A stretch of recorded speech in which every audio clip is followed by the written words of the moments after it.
Palabra y vida. Con el padre Manuel Horta, desde Sevilla.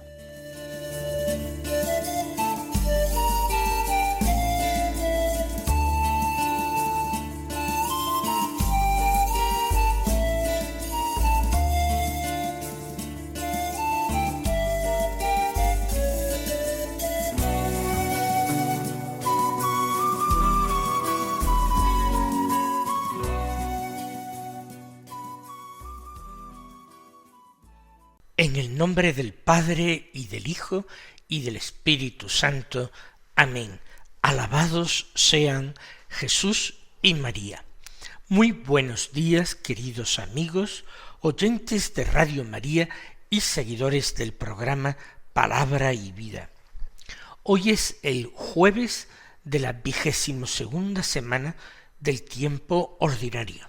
Este jueves es día 4 de septiembre. Vamos inmediatamente a ponernos a la escucha de la palabra de Dios, imitando en esto a nuestra Madre del Cielo, la Santísima Virgen María.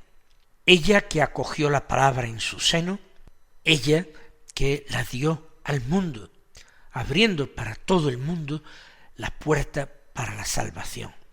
Pues hemos empezado hace un par de días a escuchar la lectura de la carta del apóstol San Pablo a los Colosenses.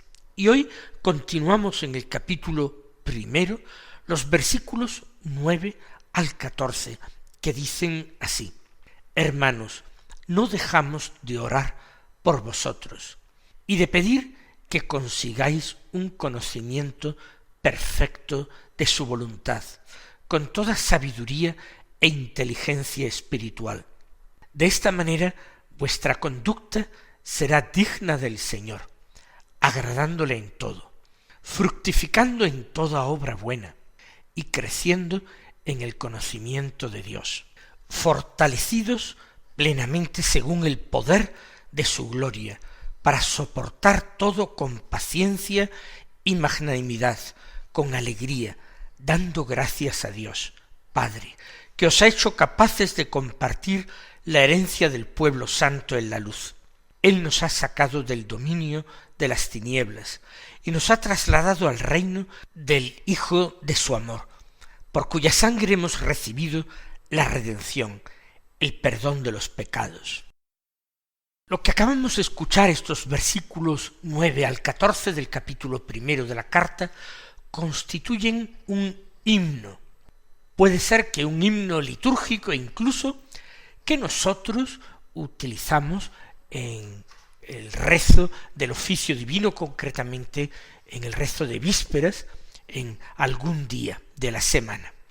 Es un texto muy hermoso, pero Pablo tiene el defecto literario de a veces realizar frases excesivamente largas, y es difícil a veces de captar el pensamiento, porque no pone más puntos, aunque sean puntos seguidos, pero no pone muchos puntos y los periodos son muy largos y se nos hace un poco difícil de digerir y de entender. Vamos a tratar frase por frase, ir descubriendo la belleza que encierra este texto. Comienza diciendo: no dejamos de orar por vosotros. Ya ayer, en el texto que leíamos de esta misma carta, veíamos que Pablo, que no conoce en persona a los colosenses, que probablemente ha enviado a Epafras para que los evangelice y funde la iglesia, reza a Dios dando gracias por ese éxito apostólico que ha tenido Epafras, porque los colosenses han aceptado la fe, practican la caridad, viven la esperanza a la que han sido llamados por Dios. Es una oración de acción de gracias, de alegría incontenible. Pero Pablo dice: no ceso de orar por vosotros. No todo se limita a esta acción de gracias por el pasado, sino que es una oración pidiendo gracias, no ya sólo dando gracias, sino pidiendo gracias para en adelante, para el futuro. Y concretamente, dice él, por vosotros, de pedir que consigáis un conocimiento perfecto de su voluntad. Para Pablo es muy importante la gracia del discernimiento.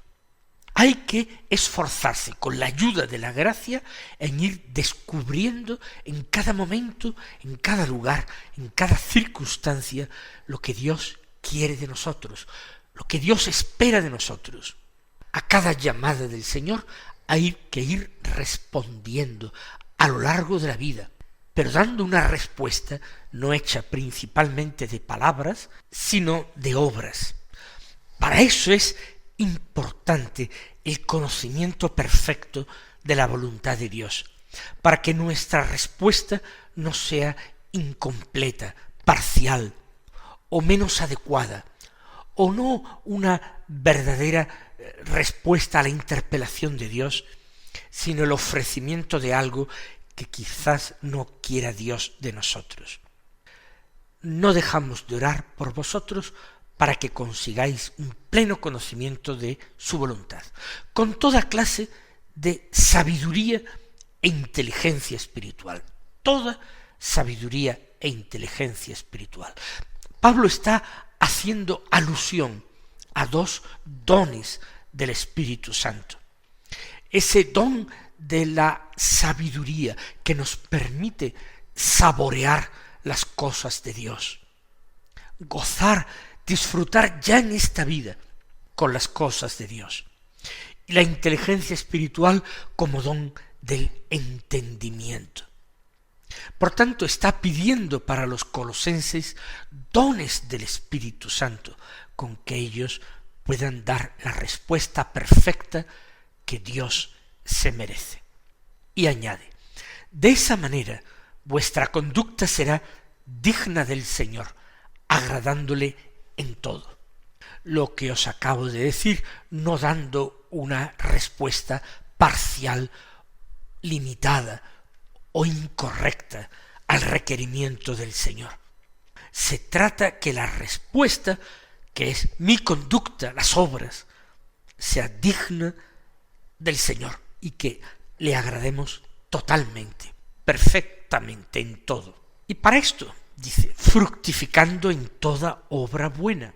Esto es una reiteración, volvemos a decir lo mismo. Toda obra buena es lo que el Señor se merece como respuesta. Y, además de fructificar en toda obra buena, creciendo en el conocimiento de Dios. De nuevo una reiteración, conocimiento de la voluntad de Dios, que es lo primero que ha dicho, conocimiento perfecto de su voluntad. Fortalecidos plenamente según el poder de su gloria. ¿A qué se refiere Pablo? Se refiere a la obra de la gracia. El poder de su gloria es el poder que nos permite ser sus hijos. El poder de la gracia santificante, o lo que es lo mismo, el poder de la vida divina en nosotros. ¿Y en esto se puede crecer? Claro que sí. María, nuestra madre, era la llena de gracia. No podía estar más llena de gracia de lo que estaba. Pero nosotros podemos ir creciendo en gracia.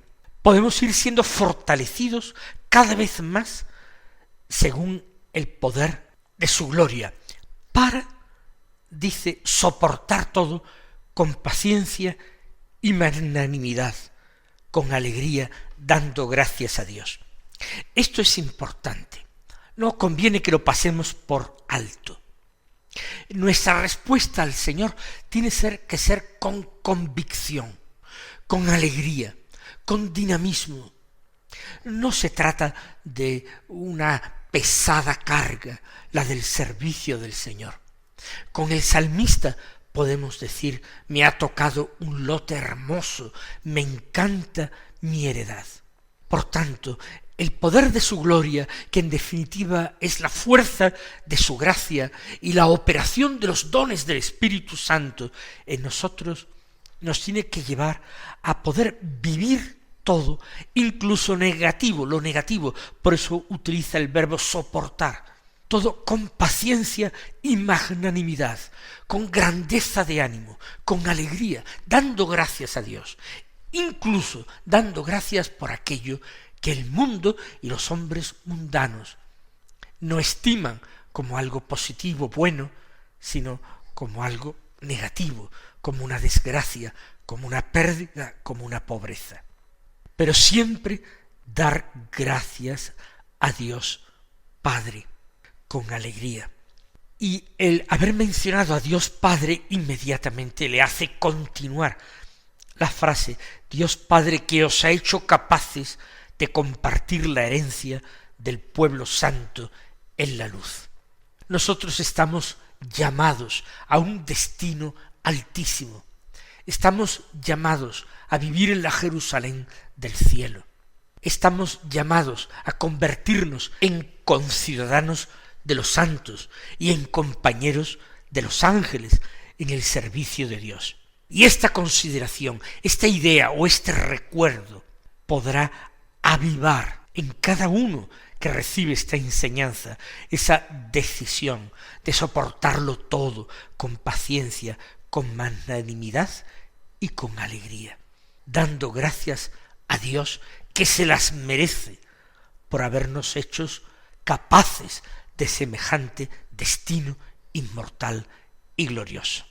Y sigue hablando de Dios Padre. Él nos ha sacado del dominio de las tinieblas.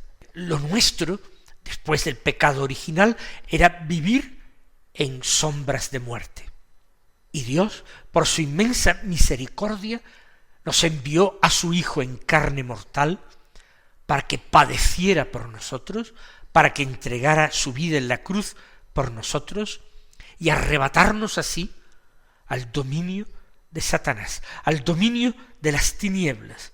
Dice Pablo, así nos ha sacado de este dominio y nos ha trasladado al reino del Hijo de su amor.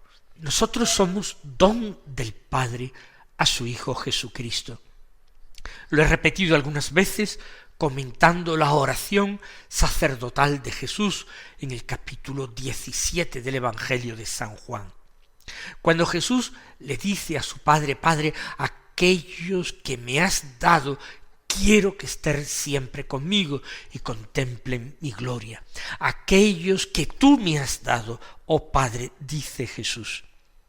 De esta manera, convirtiéndonos en regalo para su Hijo, Él nos ha trasladado al reino del Hijo de su amor, por cuya sangre, completa la idea Pablo, hemos recibido la redención, el perdón de los pecados.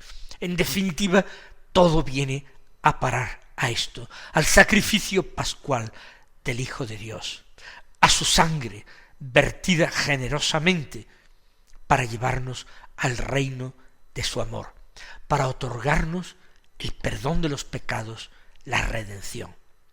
Yo creo que tomar este texto tranquilamente, paladear despacio las palabras que pronunciamos, como dice en él mismo San Pablo, con toda sabiduría e inteligencia espiritual, nos ayudará a crecer en gracia y alcanzar así lo que Pablo nos propone.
Escuchamos ahora el Evangelio de la Misa, que desde hace unos días es de San Lucas.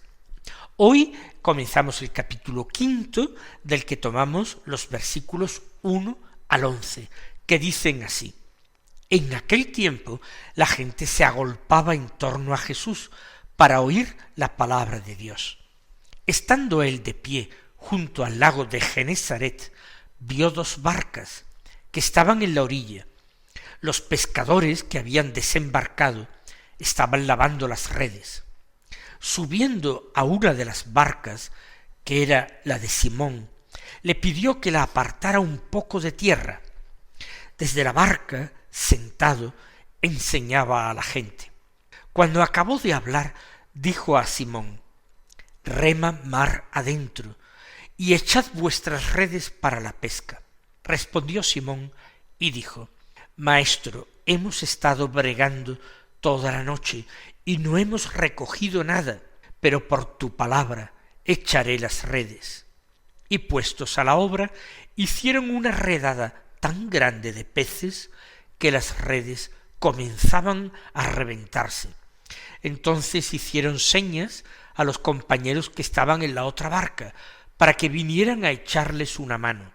Vinieron y llenaron las dos barcas hasta el punto de que casi se hundían.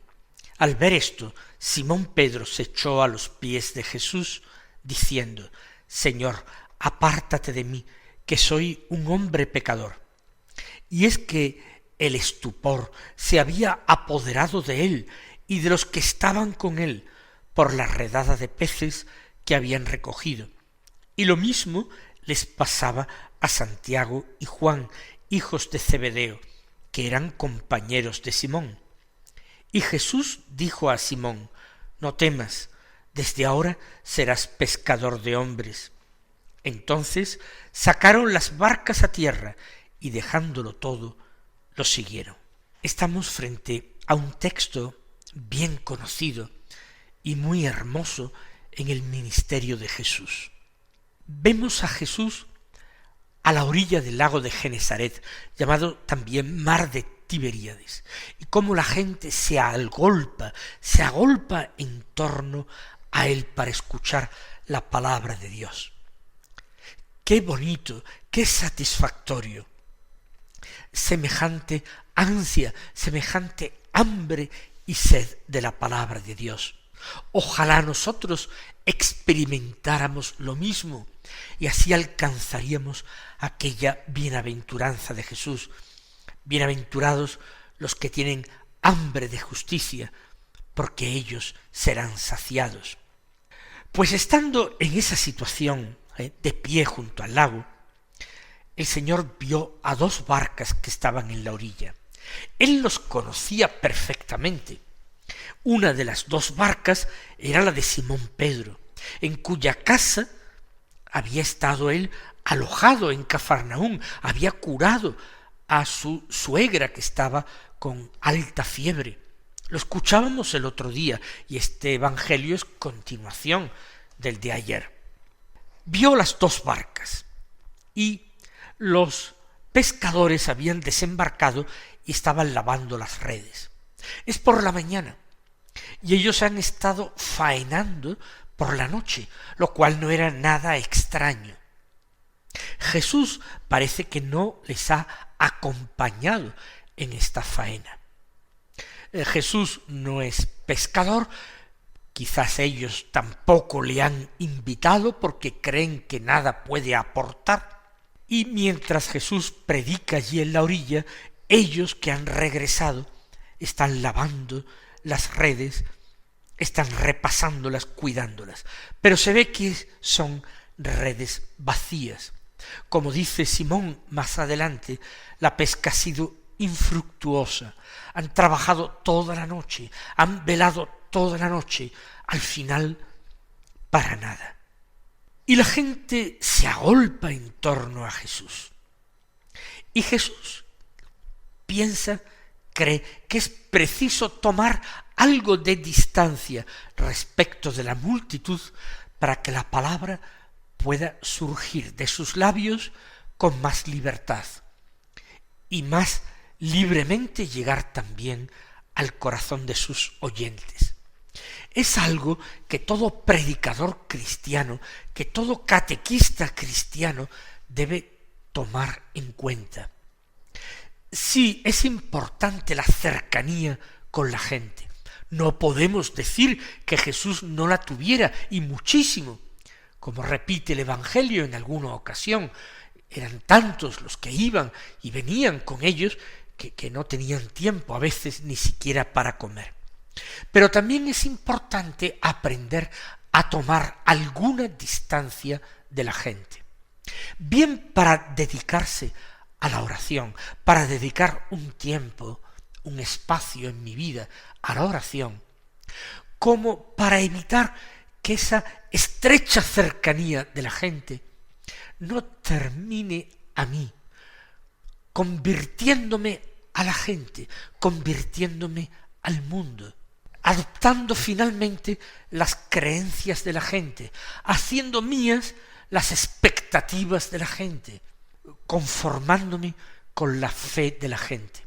El apóstol, el evangelista, el catequista debe vivir en una plenitud de fe y de entrega para poder dar a la gente, porque no se puede dar lo que no se tiene, y para ello hay que evitar el peligro de confundirse y ser uno más. Jesús lo hace también para tener más tranquilidad para hablar sin tanto agobio. Y Simón, que está cansado, fatigado, obedece a la palabra de Jesús, rema mar adentro.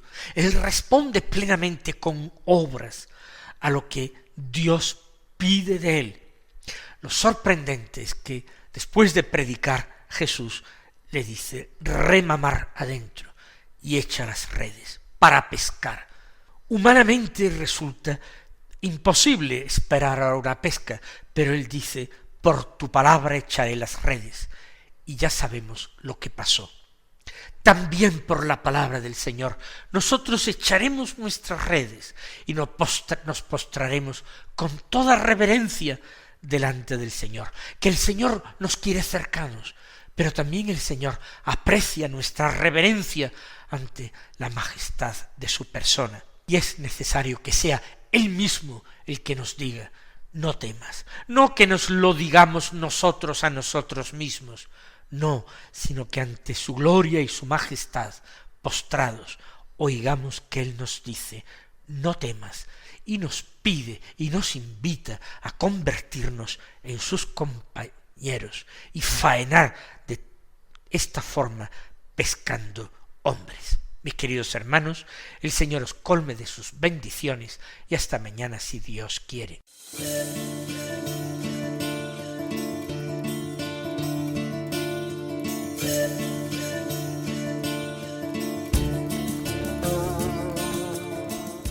Han escuchado en Radio María Palabra y Vida, un programa que dirige el Padre Manuel Horta.